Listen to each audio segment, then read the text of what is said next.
risk. It's another area that you really cover in the book.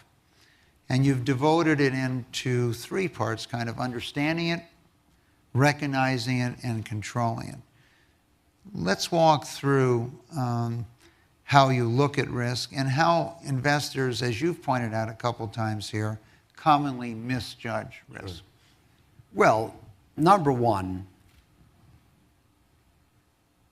most people equate risk with low-quality assets and safety with high-quality assets. And they still do. I mentioned the nifty 50. High quality, people thought, there's an old saying, you can't get hurt buying IBM. And we documented you lost 80 to 90% of your money. On the other hand, what about low quality? Is that a source of risk? When I got started in high yield bonds back in '78, I looked up in Moody's, what does it mean to be single B?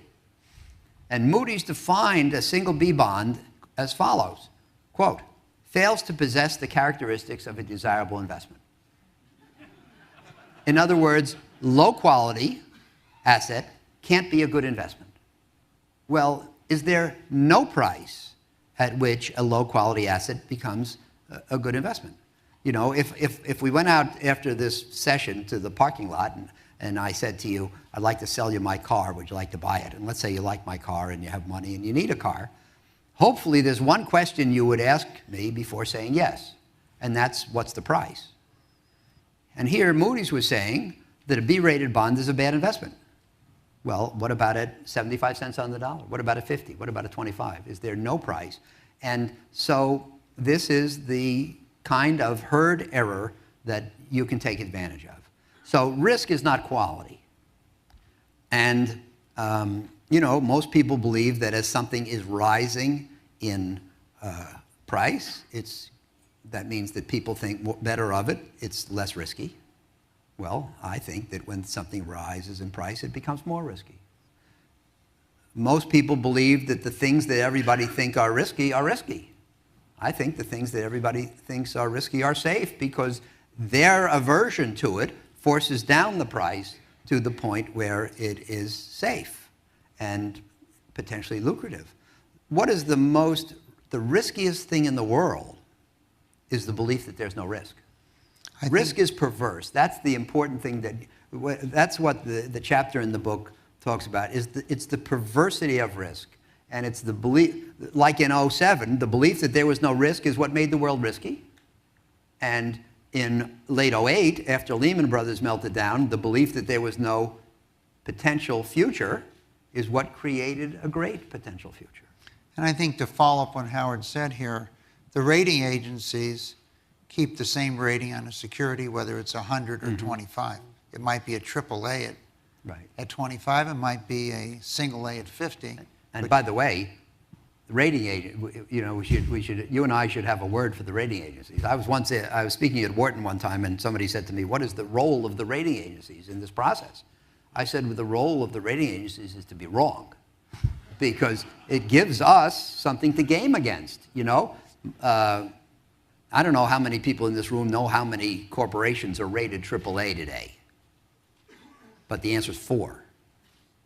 How many mortgage obligations were rated AAA in the mortgage wave? Mike tells me 16,000. I believe him. So is it possible that after 100 years of economic history, our economy only created 4 AAA rated companies, but in a few years, Wall Street was able to create 16,000 AAA rated mortgage obligations? And it was probably the greatest opportunity to make money in a lifetime, in a short period. People say to me, what is my greatest regret? And I always say my greatest regret is that I wasn't John Paulson. But his little mutual fund made $16 billion that year on the mortgage trade. Well, Howard, you had the chance to buy many bonds at 10 cents on the dollar. Yes, this is true. 20 cents on the dollar that have already paid off at par. So, yeah. And in probably a large volume. Let's talk about one of your favorite chapters in the book, knowing what you don't know. okay, overestimating Yeah. what you're capable of knowing and doing the extremely dangerous things rather than working within your limits. Why don't we talk about that? Well, look, I think, Mike, and I know you agree, that the investment world is a world of excess testosterone, where people believe that they have to prove. Well, we have a little, women play a much larger role now. Well, they may have it too. Okay, good. But people believe that it's their job to know what the future holds, that you can know what the future holds, that they do know what the future, or if they don't know what the future holds, that they have to act like they do, because if they admit they don't, they'll get bounced. And I believe that you can't know what the future holds. You can figure out which outcomes are the most likely and how likely they are, and what alternative outcomes are likely to happen and how likely they are, and which extreme outcomes could happen. And you can kind of sort the world into a probability distribution. And I think the best people in the world are the people who are best at visualizing that distribution of possibilities. But there's almost nothing in the world which is determined. Everything is uncertain. And Elroy Dimson, who's a professor at the London Business School, says that risk means more things can happen than will happen. There are very few things of which only one thing can happen. And yet people tend to invest under the assumption that they know what's going to happen. And I think that this is one of the biggest mistakes you can make. You know, Mark Twain said, it's not what you don't know that gets you killed. It's what you know for certain that just ain't true.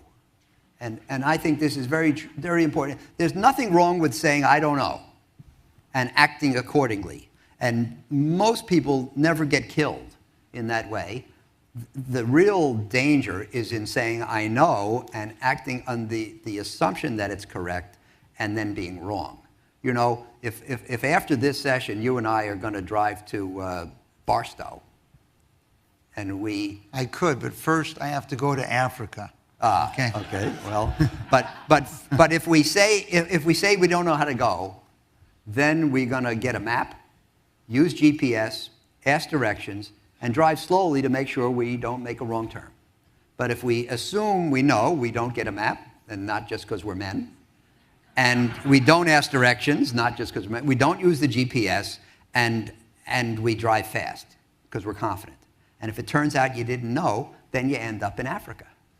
So the point is, I think that it's very important to know what you don't know and to act accordingly and to respect what you don't know. And the point is, you don't have to know the future to be a good investor, and especially the macro future. You know, today there's a great belief that macro rules the markets.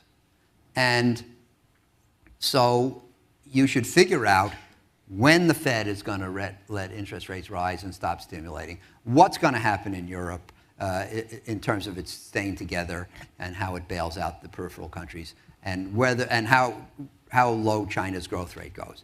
That these things are the things that are going to move the market, and so that's where you should spend your time. Now, the interesting conundrum is that in the short run, they are the things that are going to move the market, but I believe you can't know them. And if you can't know them, then you're wasting your time trying to know them, and you should know the knowable. And the knowable consists of getting an advantage versus other investors with regard to companies, industries, and securities. And these are the things where hard work and skill will pay off, and these are the things you should spend your time on.